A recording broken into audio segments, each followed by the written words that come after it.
Hi, my name is Raya Ayofi, and I'm going to share with you how to make a sauerkraut recipe today. I love making my own sauerkraut because it's like basically making probiotics in your own kitchen. So we'll get started. I wanted to show you how to make a spicy turmeric sauerkraut today. Normally I would have liked to have used daikon or radish for the recipe and a Savoy cabbage, but the store was all out, so I ended up going with the regular green cabbage and a black radish for the radish. So we're still going to get our basic components and have a really nice spicy turmeric kraut. So I had a couple of things prepped for us, but I'm going to show you how to decore a cabbage. So you're going to slice your cabbage in half and cut the core out, which is pretty easy once you do it. And on this guy as well. The core is kind of hard and not so delicious to crunch. You can compost these guys or do something else with it. Throw it in your stock for soup. And then you're just going to slice it like so. I've already done most of that process for us, so I'm just going to set this aside and show you that we got a whole beautiful head of cabbage done. I'm going to throw these guys in here. Actually, I'm just going to cut them one more time. The important thing is to have your cabbage be about the same size and so it ferments at an even rate. So this is about 3 pounds. I actually thought it was worthwhile to invest in a scale, and I love using these big bowls because it makes it so much easier to mix. I find the small bowls just a real pain and everything keeps falling out. So this was a worthwhile investment, and then you can measure it ahead of time, and then you can know exactly how many pounds you have and measure your salt and your other vegetables appropriately. So this is 3 pounds of cabbage, which is 1 head about of cabbage. And if you don't have a scale at home, you can just weigh your head of cabbage at the store when you're buying it, and you're basically going to end up with that amount of vegetable. When you cut out the core, it's just a little bit that you lose. So if you want to do it that way, you can. All right. Then I have all these beautiful vegetables prepped, and sometimes I get really lazy and I want to do things quickly and I don't like chopping things by hand.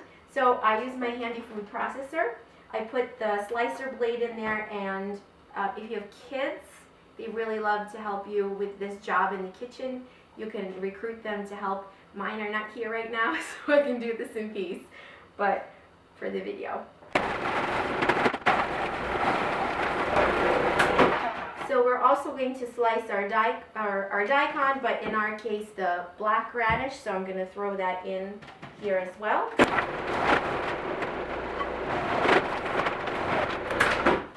Okay, so now you have all your beautiful vegetables sliced, and it's just fun to have different textures and different shapes and sizes, and then you can add your vegetables in here, and everything is so beautiful and colorful. Makes it a lot of fun. So next, I don't even bother cleaning that because everything that's going in here next is also going to in here. We're going to make a little bit of a paste with our garlic. Oh, and I'm going to show you how to crush your garlic. It's really easy for peeling. Give that a good crush, and then the skin really just comes off much easier that way. And then I cut if there's any yucky parts on it, I cut that off. So we're going to make a little bit of a paste. We're going to add our garlic, 4 cloves, about 4 tablespoons of turmeric, and this is a turmeric root. Turmeric is so healthy, and I'm excited to add this to our kraut. It's anti-inflammatory. It's very supportive to the connective tissues in the body, just healing for the gut in general. A lot of a lot of healing properties. Next, we're going to chop up a little bit of the ginger, and that's going into our paste as well. Same amount, about 4 tablespoons. Ginger is a favorite of mine for digestive powers. It really boosts up your digestive ability, helps with gastric juice production, saliva production, really turns on digestion. And let's see, we're going to do 1 onion. So you have to be careful. If you don't like to cry a lot, don't put your onion in your paste, maybe slice it. Might be a better way to do this. I'm going to take my chances today and throw it into the paste. It's going to be intense. So we're going to throw that in to process into the paste. Let's see, I think we got most everything except for our really spicy stuff. So I had bought a pepper plant, a chili pepper plant, and I've been saving these. They just, as the winter has gone on and it's gotten dry, they've just been falling off of the plant. So I've been saving them and drying them, and I've just plucked off the little stem, and I've put them together in here. I have a tablespoon of these chili peppers. If you wanted to use more spice or just regular chili flakes from the store, you can use that. You can make it as spicy as you like. I'm gonna go with a tablespoon for today, not go too crazy, because I've tasted these before, they're really spicy. So we're gonna add that in to our food processor and make the paste.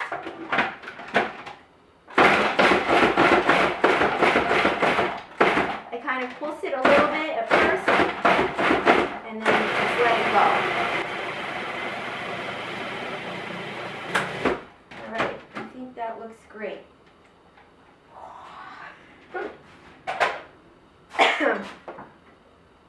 And I move these things out of the way.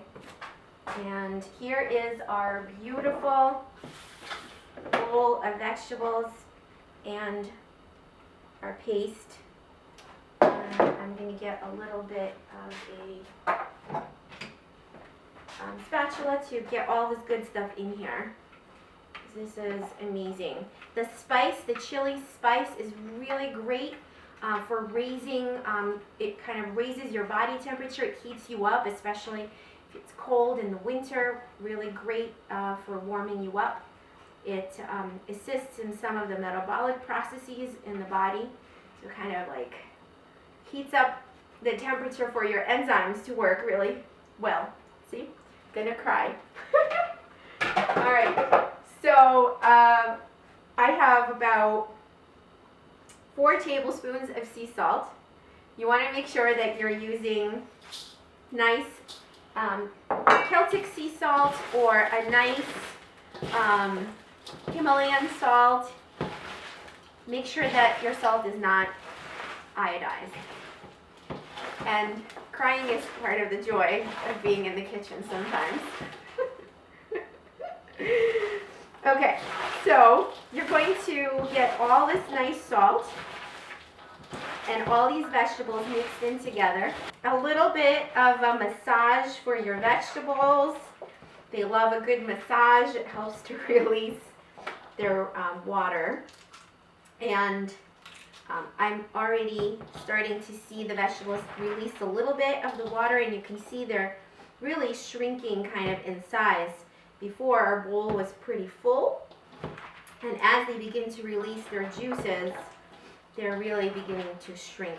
The best thing to do before you start to put your vegetables into your vessel is to taste them.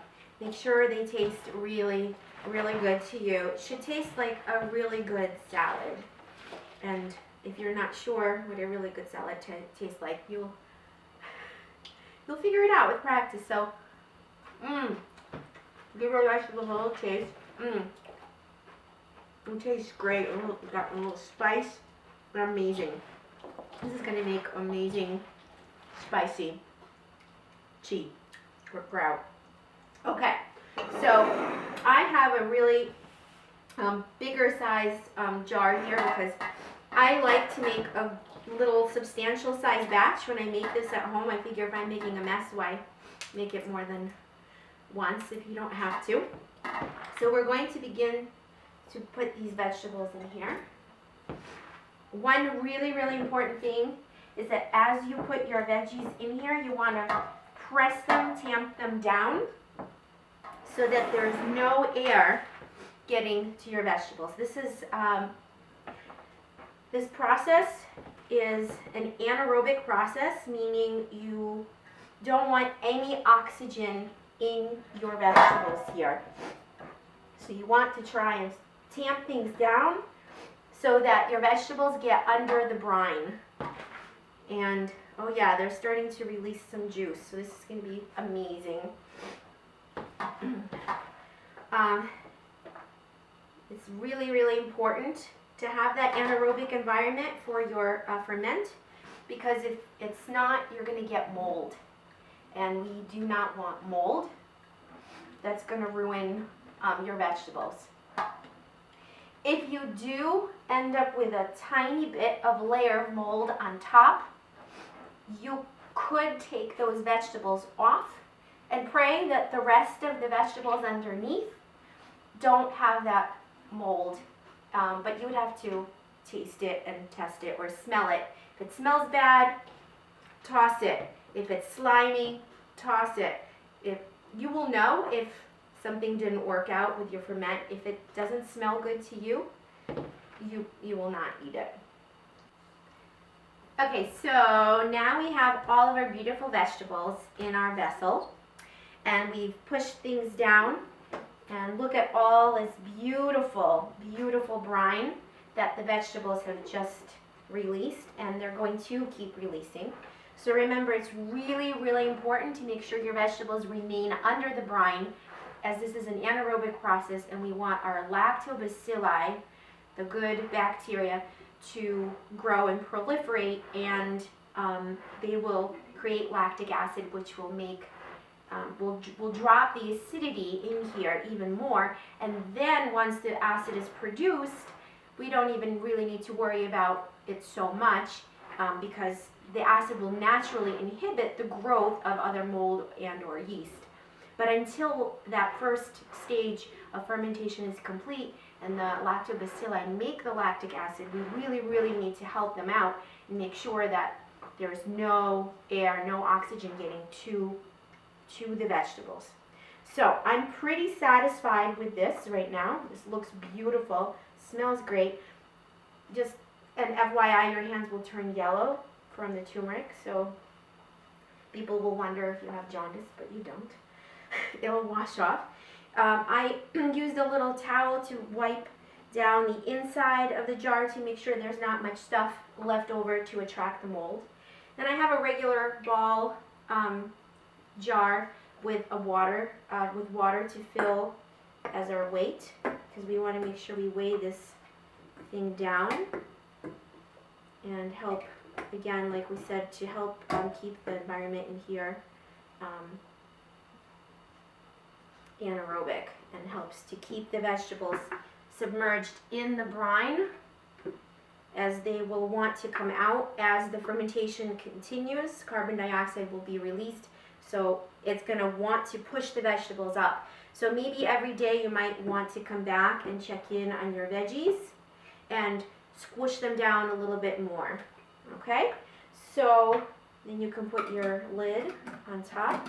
I am a big fan of using either Crocs, which can get a little expensive if you don't have the funds, or these glass jars and an airlock. So now we have our airlock. We fill it up with water to the fill line, put our top on, and let it go. It's done. Come back and check on it tomorrow. Let's see what happens. Okay, so ideally you come back and check on your vegetables every day for the first couple of days to make sure that the vegetables stay under the brine, because it's very important to keep an anaerobic environment for your vegetables, and that happens best when the vegetables are under the brine. So sometimes you need to come back and maybe push the weight down to make sure they're submerged. I cultured my vegetables for about 11 days, and I tasted them, and I was about to go on vacation for about 10 days, and I thought, you know what, they're really tasting great right now. I'm gonna harvest them right now and put them in my refrigerator, and I don't have to worry about leaving it on my counter and coming back to a mess potentially. Probably wasn't gonna be a mess, but I wasn't gonna be here to sample it, so I wanted to make sure the flavor was really good as it was, and I just wanted to leave it where that was. So obviously this is already the empty jar. I'm just going to show you what it would have looked like, because I didn't video it because I was getting ready for vacation. But you would take your airlock off, you take your lid off, you would take your weight out, and then you literally like taste your vegetables. First, obviously you smell them to make sure they smell good, you taste them, everything's good, and then you can jar them up. So you want to use the smallest containers that you can, and make sure that when you pack your vegetables, you leave very little air space. You do want to leave a little bit of air space because they might still push up. And you want to make sure that your ferments are not touching any metal or the plastic lids, because you don't want it, you know, the acid from the ferment from the veggies, you don't want that to start eating either the plastic or the metal, because it'll rust or get the plastic in. So you can use any kind of jar to put your vegetables in. Sometimes I like to save my glass jars from almond butter, and so this way you get a chance to reuse your glassware, which is just great. Or you could buy some nice mason jars and use mason jars, so really any jar. If you want to be fancy, these are kind of fun, these Phyto jars. They're so pretty and fun, and they're all glass, which is just great, and it has this little rubber gasket which creates a nice seal, so these are great also. You want to make sure that you label your ferments, because chances are you're going to forget what it is when you put it in your fridge. So very important what it is and the date. And these guys will keep in the fridge for months, maybe even a year, if they're really packed well, and remember to keep them under the brine. They have a really nice long life in the fridge. So the amount of vegetables that we made, actually made about 4 of these kind of jars, and I already gave some away, and that's why that's all that's left. But I'm saving these for myself because they're so yummy. It came out really, really great, just a really great punchy spiciness, like just perfect for my taste buds. Probably too spicy for kids, but if you really love spicy, you could even add a little bit more chili pepper or more garlic or more ginger. But this for me has been my favorite ferment that I've made, and I'm so glad I wrote down the recipe because I'm going to try and replicate it again. So thanks so much for watching. I hope you enjoy playing in your kitchen and making some probiotics for a happy belly, happy just life. So check out RayaWellness.com if you have anything else that you are curious about. We have other recipes and other videos. And thanks again for watching. Bye.